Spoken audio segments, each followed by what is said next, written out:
Le sport en pleine crise sanitaire, c'est un enjeu de santé publique et on en parle dans le billet science d'Anne Le Gall. Bonjour Anne. Bonjour. Alors la motivation, elle n'est peut-être pas forcément là en cette crise sanitaire. Pourtant, Anne, les Français, ils ont besoin de faire davantage de sport. Oui, un adulte sur deux est en surpoids ou obèse et les adolescents ont perdu en moyenne 50% de leur capacité physique depuis les années 70. C'est ce qui ressort d'un rapport parlementaire publié cet été. Il est vrai que la crise sanitaire a beaucoup gêné la pratique des sports en intérieur l'année dernière, mais en cette rentrée, toutes les activités peuvent reprendre avec un pass sanitaire. Alors, pour se motiver, on peut rappeler quelques données de santé publique.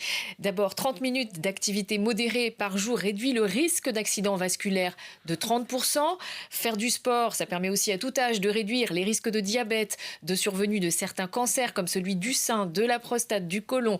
Le sport améliore également le sommeil, contribue au bon fonctionnement du cerveau et de la mémoire. Et en plus, c'est un antidépresseur naturel qui aide à lutter contre le stress et l'anxiété grâce à la sécrétion d'endorphines, les fameuses hormones du bien-être. La condition de tout ça, c'est d'avoir une pratique régulière et adaptée. Bon, si on n'est pas convaincu, je ne sais pas ce qu'il faut faire. En tout cas, à quelle fréquence il faut s'entraîner, Anne, pour profiter de ses effets sur notre santé ? Alors, quelques repères pour prévenir les maladies chroniques. Le minimum, c'est recommandé, c'est au moins 1 heure d'activité physique par jour pour les enfants et 30 minutes pour les adultes. Quand on parle d'activité physique, c'est peut-être de la marche, du vélo, des jeux d'extérieur pour les enfants ou du jardinage actif pour les plus grands.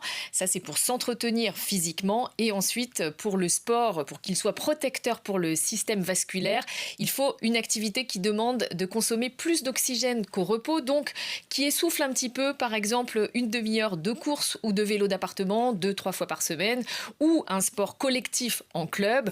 Le plus dur, c'est de se lancer, mais les médecins conseillent de tenir déjà 3 semaines pour commencer, car à ce moment-là, les bénéfices physiques commencent à se faire sentir et la motivation devient plus facile.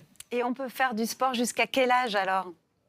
Alors c'est sans limite, mais il y a quand même une question d'entraînement, car à partir de 30 ans, il y a une bascule.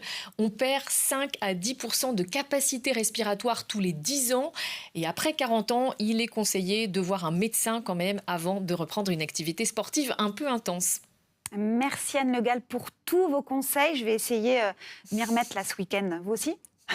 Je vais essayer aussi, on va dire. Je vais tenter d'aller à la piscine. Ça c'est bien. Allez, à lundi, Anne. Merci. À lundi.